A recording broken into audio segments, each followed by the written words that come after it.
नमस्कार दोस्तों, कैसे हैं? आशा है अच्छे ही होंगे।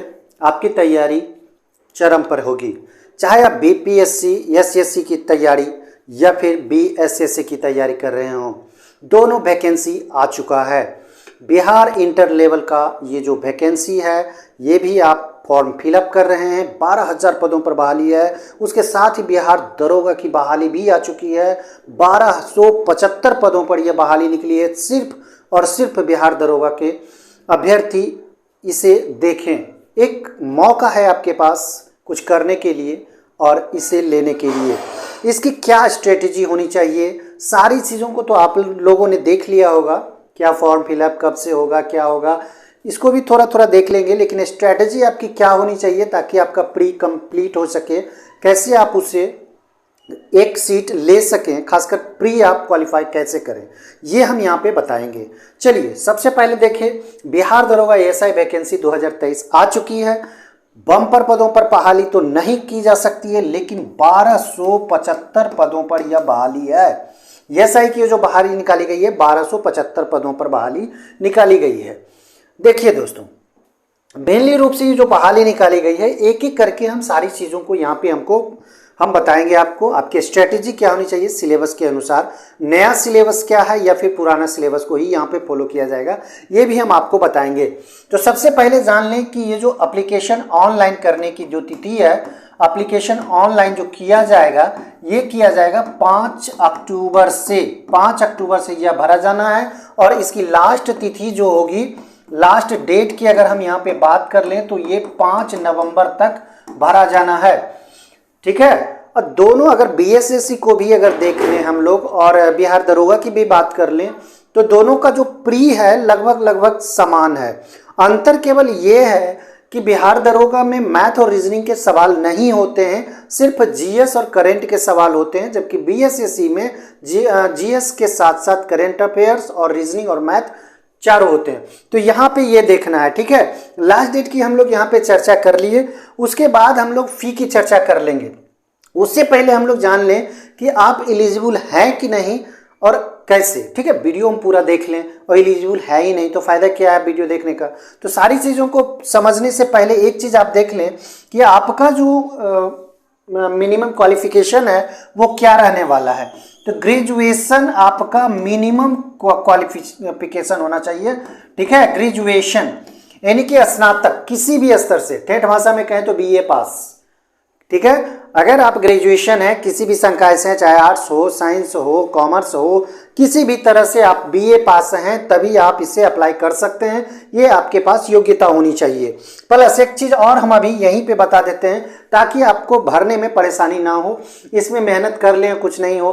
तो सबसे पहले आप जान लें कि आपका जो हाइट होना चाहिए, ठीक है, आपका जो हाइट यानी कि ऊंचाई जो होना चाहिए, अगर आप देख लें, अगर आप कौन चीज़ में, अगर आप जनरल में हैं और ओबीसी में हैं, जनरल और ओबीसी, मैन की बात कर रहे हैं यानी कि पुरुष की बात कर रहे हैं, मेल। ठीक है, मेल की बात कर रहे हैं, जनरल और ओबीसी दोनों का अगर हाइट 165 सेंटीमीटर है तभी आप अप्लाई कर सकते हैं, 165 सेंटीमीटर।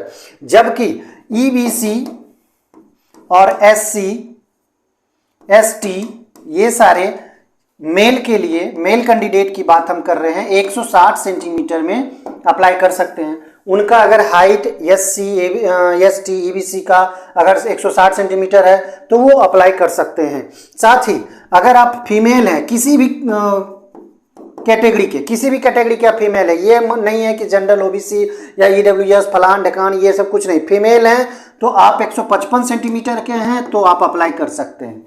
तो ये हाइट का क्राइटेरिया रहने वाला है। अगर आप भरेंगे तो इतना आप देख लें तभी आप, अगर आपकी लंबाई है तो आप भरें, अन्यथा नहीं। जनरल ओबीसी मेल अगर हैं तो 165 सेंटीमीटर, अगर ईबीसी एससी एसटी मेल हैं तो 160 सेंटीमीटर, फीमेल हैं तो 155 सेंटीमीटर। ये दो क्राइटेरिया आपके पास है, एक हाइट वाला प्रॉब्लम और एक ग्रेजुएशन वाला प्रॉब्लम। ग्रेजुएशन अगर है तो आप भरने के लिए एलिजिबल हैं, अगर आपकी हाइट इस तरह से है तो आप एलिजिबल हैं। अब देखिए आपका कितना लगने वाला है, फी की अगर हम यहाँ पे चर्चा कर लें, थोड़ा सा फी देख लें कितना लगने वाला है। तो देखिए अगर आप जनरल से हैं, जनरल कहने का मतलब है कि बिहार से बाहर भी अगर आप रहने वाले हैं, आप बिहार के अस्थायी निवासी नहीं हैं, तो भी आपको जनरल में ही काउंट किया जाएगा। ठीक है, अगर आप ओबीसी के हैं या फिर ईडब्ल्यूएस कैटेगरी के हैं, ठीक है, या ईबीसी के भी अगर कैटेगरी के हैं, तो आपको कितना फीस लगने हैं, 700 रुपया के आपको फी देने होंगे फॉर्म अप्लाई करते समय। ये फी की हम चर्चा कर रहे हैं। ठीक है, क्या क्या, अगर आप जनरल में हैं, ओबीसी में हैं, ईडब्ल्यूएस में हैं, ईबीसी में हैं, तो 700 रुपया आपको देने होंगे। और अगर आप एससी में हैं, एसटी में हैं और किसी भी कैटेगरी के महिला अगर आप हैं, तो 400 रुपया आपको लगेंगे ही लगेंगे। ठीक है, यानी कि फी आपको हर हालत में देना है। आप एससी हैं, एसटी हैं, किसी भी कैटेगरी के महिला हैं, फिर भी आपको 400 रुपया तो फी देने ही होंगे। जनरल हैं, ओबीसी, डब्ल्यूएस, ईबीसी, तो आपको 700 रुपया फी के रूप में चुकाने होंगे। ठीक है, सभी ऑनलाइन फी पेमेंट करने होंगे। अब यहाँ पे देख लेंगे थोड़ा सा एज की चर्चा। एज क्या रहने वाला है, आपका एज कितना रहने वाला है, तभी आप भर सकते हैं। हमने अब यहाँ पे देख लिया कि एलिजिबिलिटी क्या होनी चाहिए, तो ग्रेजुएशन पास, आपकी हाइट क्या होनी चाहिए ताकि आप भर सकें, ये भी आपने देखा। अब आपका एज सपोर्ट करता है कि नहीं, ये भी आप देख लें। तो आपका एज कितना होना चाहिए, तो सबसे पहले जनरल की ही बात करेंगे।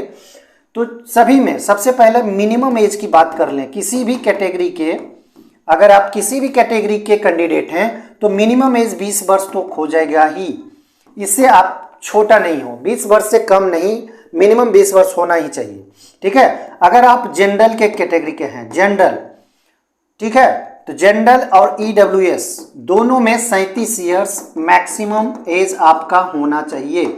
इससे कम अगर आप हैं, इससे अगर आप अधिक है, जनरल में है, ईडब्ल्यूएस में है, तो आप एलिजिबल नहीं है भरने के लिए। अगर जनरल और ईडब्ल्यूएस फीमेल हैं, तो 40 ईयर्स तक आप एलिजिबल हैं भरने के लिए। ठीक है, देखिए जनरल ईडब्ल्यूएस में 37 ईयर्स मेल के लिए है, जबकि अगर फीमेल में है जनरल ईडब्ल्यूएस में, तो 40 वर्ष तक आप भर सकते हैं। और ओबीसी मेल और फीमेल दोनों, मेल और फीमेल दोनों 40 ईयर्स। ठीक है, ओबीसी मेल और फीमेल दोनों 40 ईयर्स तक भर सकते हैं। एससी एसटी की अगर हम यहाँ पे चर्चा कर लें, एससी एसटी का फीमेल भी, एससी एसटी फीमेल भी, ये तीनों कैटेगरी जो है ये 42 ईयर्स तक के भर सकता है।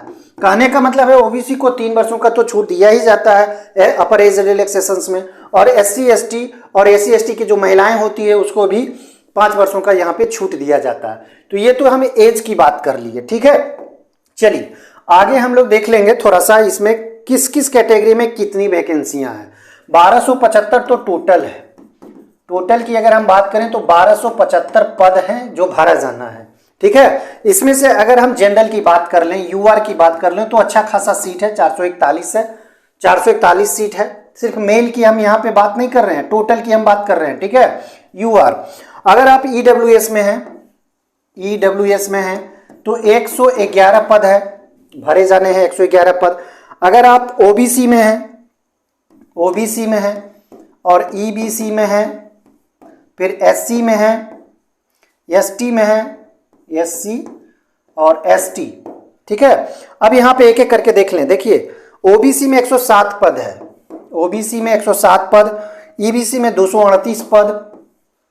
उसी तरह से ओबीसी बीसी का जो महिला है, अगर फीमेल की हम बात कर लें तो अलग से कैटेगरी यहाँ पे दिया गया है बीसी फीमेल के लिए।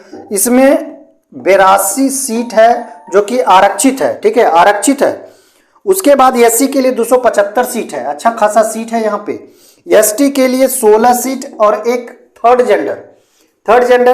जेंडर के लिए, ट्रांसजेंडर इसको हम बोल सकते हैं,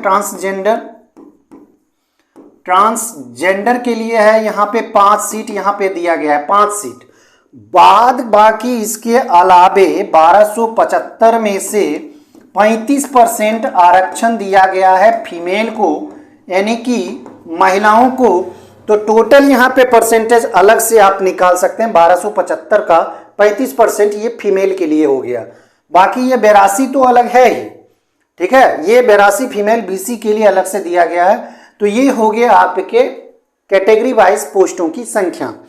अब देखिए मेनली रूप से जो आपको समझने हैं कैसे आप क्वालिफाई करेंगे, कैसे आपका मेरिट बनेगा, कहाँ क्या होगा। तो इसके लिए सबसे पहले आपको जानने होंगे कि आप सबसे पहले प्री के बारे में हम लोग चर्चा कर लें। जो सिलेक्शन प्रोसेस है, सिलेक्शन प्रोसेस की अगर हम बात कर लें, सिलेक्शन प्रोसेस के, तो इसमें दो चीज़ें होती है। एक प्री होता है, प्री अगर आप क्वालिफाई कर जाते हैं तो फिर एक होता है मेंस। मेंस अगर आप क्वालिफाई करते हैं तो फिर यहाँ पे फिजिकल लिया जाएगा आपका, फिजिकल, ठीक है, फिजिकल लिया जाएगा। उसके बाद आपका मेरिट बनेगा, फिर मेडिकल होगा, तो आगे की प्रक्रिया की जाएगी। प्री की अगर हम यहाँ पे बात कर लें तो प्री का जो एग्जाम्स होने वाले हैं वो 100 नंबर के क्वेश्चंस होंगे, 100 क्वेश्चंस होंगे, ठीक है, क्वेश्चन 100 होंगे। मार्क्स की अगर हम लोग चर्चा कर लें तो मार्क्स कितना होगा, 200 अंक का मार्क्स होगा, ठीक है, 200 मार्क्स होगा, ठीक है, क्वेश्चन 100 मार्क्स 200, यानी कि पर क्वेश्चन पे आपको 2 नंबर मिलेंगे। चलिए आप यहां तक तो समझ लिए। निगेटिव भी इसमें रहेगा, निगेटिव भी इसमें रहने वाला है। इसमें 110 निगेटिव है, यानी कि बहुत कम है, लिया जा सकता है, रिस्क लिया जा सकता है। 110 है यानी कि 0.2 है। कहने का मतलब है 10 गलत अगर आप करते हैं तो आपका 1 अंक जाएगा, एक क्वेश्चन का अंक चला जाएगा, 2 अंक चला जाएगा। तो इस तरह से 10 क्वेश्चन गलत करने पर, उससे पहले नहीं, तो लिया जा सकता है, रिस्क लिया जा सकता है। ये प्री है। 2 घंटे का आपको समय भी दिया जाएगा। टाइम की अगर हम बात कर लें तो टाइम यहाँ पे 2 घंटे का समय दिया जा रहा है, ठीक है। उसके बाद प्री से जो लड़के यहाँ पे क्वालिफाई होंगे मेंस के लिए, वो 20 गुना होगा, 20 टाइम्स, 20 गुना कैंडिडेट मेंस के लिए क्वालिफाई करेगा। 1275 है तो 1275 को आप 20 से गुना कर लें।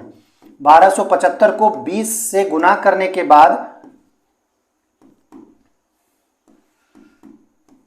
लगभग 25,500 के आसपास ये मेंस के लिए लोग क्वालिफाई करेंगे। 25,500, 26 मान सकते हैं, 26,000 मेंस के लिए क्वालिफाई करेंगे। मेंस कैसा रहने वाला है इसमें समझ लें, उसके बाद समझेंगे कि प्री का सिलेबस कैसा रहेगा। तो मेंस में जो क्वालिफाई करके आएंगे, ठीक है, मेंस में जो क्वालिफाई करके बच्चे लोग आएंगे, जो स्टूडेंट्स आएंगे, वो 20 गुना होंगे, ठीक है, पोस्ट का 20 गुना, पोस्ट का 20 गुना होंगे। अब यहाँ पे एग्जाम्स जो दो होगा, ये पहला शिफ्ट जो होगा हिंदी का होगा और दूसरा जो शिफ्ट होगा वो जनरल पेपर होगा, जीएस का होगा, जीएस का होगा। अब देखिए हिंदी जो होगा वो क्वालिफाइंग मार्क्स होगा, यानी कि क्वेश्चन तो 100 होंगे, क्वेश्चनों की संख्या 100। मार्क्स की अगर हम बात कर लें तो यहाँ 200 मार्क्स होगा। समय की अगर हम बात कर लें तो समय भी इसमें कितना रहेगा, 2 घंटे का समय रहेगा, ठीक है, 2 घंटे का समय रहेगा। क्वेश्चन 100 ही रहेंगे, मार्क्स 200 रहेंगे। लेकिन यहाँ पे क्वालिफाइंग है, हिंदी का जो होता है ये क्वालिफाइंग सिर्फ होता है, क्वालिफाइंग नेचर का होता है, सिर्फ पास करना है। लेकिन जीएस पेपर ही मेरिट बनाता है। जीएस पेपर जो सेकेंड पेपर होता है ये मेरिट बनाता है। इसमें सबसे पहले क्या करने होंगे, इसका जो सिलेबस है इसमें क्या पूछा जाता है, तो जीएस में मैथ होंगे, रीजनिंग होंगे, मैथ होंगे, रीजनिंग होंगे, ठीक है, मैथ होंगे, रीजनिंग होंगे, जीएस के क्वेश्चंस होंगे। इसमें करंट क्वेश्चन नहीं पूछा जाता है, करंट पूछे जाने की इसमें संभावना नहीं होती है, क्योंकि सिलेबस में करंट नहीं होता है। कभी कभी पूछ दिए जाते हैं लेकिन ऐसा नहीं है। दरोगा की जितनी भी बहाली हुई है, जितना भी मेंस हुआ है, उसमें करंट अफेयर्स नहीं पूछे गए हैं। साइंस के क्वेश्चंस होते हैं, साइंस के क्वेश्चंस होते हैं, अच्छा खासा क्वेश्चन होता है, 25 तक की इसकी संख्या होती है। मैथ रीजनिंग 25 क्वेश्चन, बाकी 50 जो होता है वो स्टैटिक जीके होता है, कुछ जीएस के सवाल होते हैं। तो इस तरह से आपका ये मेंस होगा और यहीं से मेरिट बनेगा। मेरिट कैसे होगा तय ये भी हम बताते हैं। सबसे पहले पोस्ट का जितना पोस्ट है उसका 6 गुना पीटी के लिए, पीटी कहने का मतलब है क्या, फिजिकल, फिजिकल के लिए क्वालिफाई करेगा। यहाँ से मेंस जो होगा, मेंस से जब लोग क्वालिफाई करेंगे कितना, 6 गुना, टोटल पोस्ट का 6 गुना। तो कहने का मतलब है 1275 है, इसको अगर हम 6 से मल्टीप्लाई करते हैं,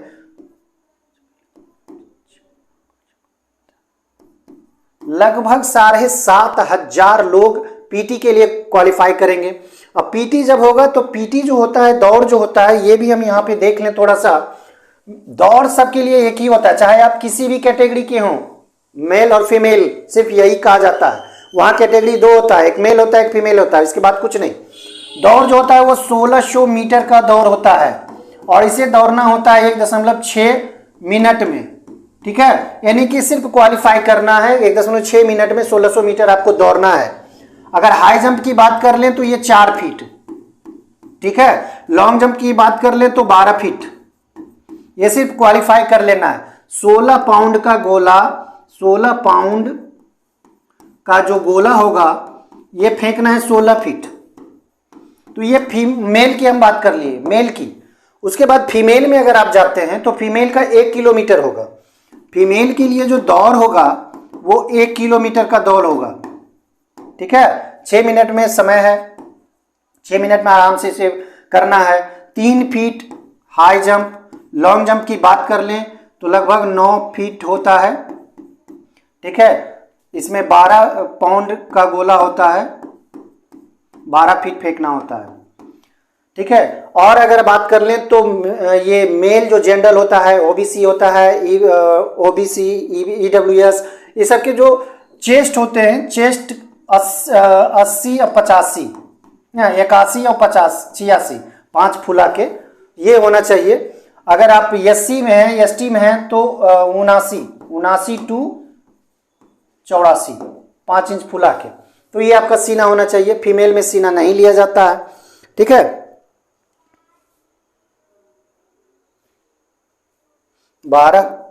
10 फीट फेंकना होता है। चलिए, ये तो हो गया। आप सारी चीजें, सारी प्रक्रिया हो गई। प्री कैसे क्वालिफाई करें, कैसे कंसंट्रेट करें ताकि आपका प्री निकल सके, तो इसके लिए हम एक स्ट्रेटेजी बताते हैं कैसे आप क्वालिफाई कर सकते हैं। क्वालिफाई, देखिए, क्वालिफाई मेंस के लिए क्वालिफाई करना है तो लगभग हमने बताया कि 1275 को 20 से गुना आप कर दें, ये लगभग 26,000 कैंडिडेट जो होगा वो मेंस के लिए क्वालिफाई करेगा, फॉर मेंस। अब इसमें हमको पहले पहुंचना है। इसमें पहुंचने के लिए प्री का जो स्ट्रैटेजी है इसे लागू करें, इसे ध्यान दें, कैसे आप इसे पा सकते हैं, कैसे आप प्री को क्वालिफाई कर सकते हैं, ये हम यहाँ पे देखेंगे। सबसे पहले तो आपको करेंट पे ध्यान देना होगा। करेंट के क्वेश्चंस पे आपको ध्यान देने होंगे क्योंकि करेंट ही आपको प्री क्वालिफाई करवाएगा। क्यों, ये हम क्यों कह रहे हैं? क्योंकि जीएस जीके तो सभी एकदम खूब पढ़ते हैं, कम से कम बिहार के लोग तो पूरा पढ़ते हैं। जीके जीएस में महारत हासिल होती है, तो जीके जीएस तो सब पढ़ते हैं। लेकिन अगर आप करेंट ज़्यादा 25 से 30 क्वेश्चंस मान के चलें, 30 क्वेश्चंस अगर आ गए और यहाँ आप अच्छा परफॉर्मेंस करते हैं, कम से कम 25 लाते हैं, तो समझ लें कि आपका पक्का है, ठीक है। और बाकी जीएस का जो है 70 में आप अगर 50 भी ले आए, 45 भी ले आए, तो ये मार्किंग करेगा, ठीक है। तो इस तरह से आप प्री को क्वालिफाई कर सकते हैं। प्री आसान है। प्री के लिए आपको सिर्फ ये ध्यान देना है कि करेंट और जीएस, यही 2 चीज पर फोकस रखना है। जीएस में हम साइंस को भी जोड़ रहे हैं, ध्यान देना है। ये मत करना है कि साइंस आप नहीं बताए, साइंस को भी देखना है। जीएस साइंस दोनों मिला के 70 क्वेश्चन के आसपास होंगे और करेंट का 30 क्वेश्चन अकेले रहेगा। इसलिए आप समझ सकते हैं कि करेंट कितना महत्वपूर्ण है। आप तैयारी करना चाहते हैं तो आप जुड़ सकते हैं चैनल से। ये चैनल आपको दिलवाएगा प्री का, मेंस का टिकट। प्री क्वालिफाई करके मेंस का टिकट आपको दिलवाएगा। कैसे? जीएस में सारे चीज हम समाहित किए हुए हैं, चाहे वो साइंस हो, टॉपिक वाइज जितने भी, जैसे कि हिस्ट्री हो गए, जियो के क्वेश्चंस हो गए, पॉल के क्वेश्चंस हो गए, साइंस के क्वेश्चंस हो गए, सारी चीजें समाहित होती है और वो रोज वीडियो आता है जीएस के नाम से, तो आप उसे देख सकते हैं। डिस्कशंस क्लासेस होता है, हर एक प्रश्न पे हर एक ऑप्शंस को ध्यान से बताया जाता है, एक एक चीजों को समझाया जाता है ताकि आप आराम से समझें, चीजों को समझें, सिर्फ रट्टा नहीं मारें। उसी तरह से सुबह में करेंट के क्वेश्चंस आते हैं, करेंट के वीडियो आते हैं, करेंट आप देखें, करेंट यहां से तैयारी आपकी पूरी हो जाएगी। 2 चीजों की तैयारी तो यहां से गारंटेड होगी। दोस्तों, बस एक काम करना है, ये स्ट्रेटेजी को देखकर बस चैनल को सब्सक्राइब करना है, दोस्तों को शेयर ज्यादा से ज्यादा करना है। बस, जय हिंद।